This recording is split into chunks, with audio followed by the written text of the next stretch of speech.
The lord. దేవుని నామంలో అందరికీ వందనాలు. ఈరోజు దేవుడి వాక్యము సామెతల గ్రంథము 18వ అధ్యాయము.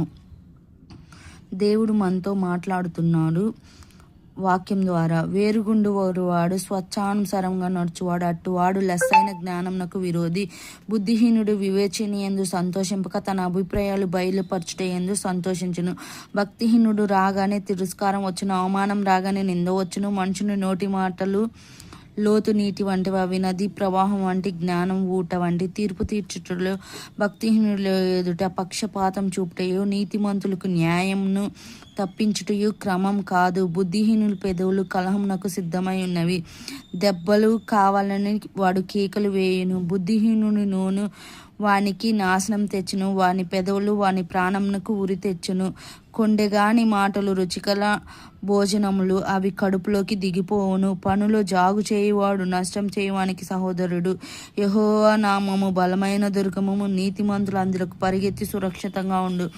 ధనవంతునికి వాని ఆస్తి ఆశ్రయ పట్టణము, వాని దృష్టికి అది ఎత్తైన ప్రకారము. ఆపత్తి రాకముందే నరుని హృదయం అతిశయపడును, ఘనతకు ముందు వినయము నుండును. సంగతి వినకముందు ప్రత్యుత్తరం ఇచ్చువాడు తన మూఢత్వమును బయలుపరిచి సిగ్గునొందును.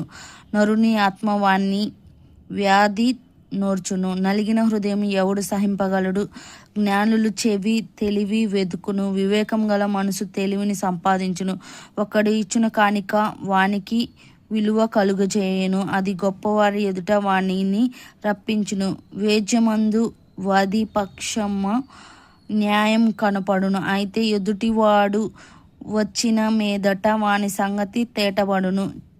చీట్ల వేయుట చేత వివాదములు మానును, అది ప్రాకారశాలను సమాధానపరచును. బలమైన పట్టణము వశపరచుట కంటే ఒకని చేత అన్యాయం నొందిన సహోదరుని వశపరచుట కంట కష్టతరము. వివాదం నగరకు తలుపులు, అడ్డ గడియలంత స్థిరములు.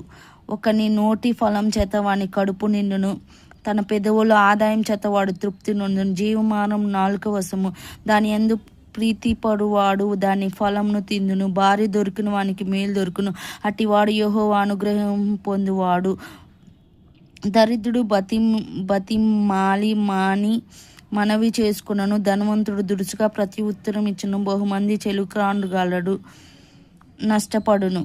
సహోదరుని కంటే ఎక్కువ హితి అయి ఉన్నడ స్నేహితుడు కలడు.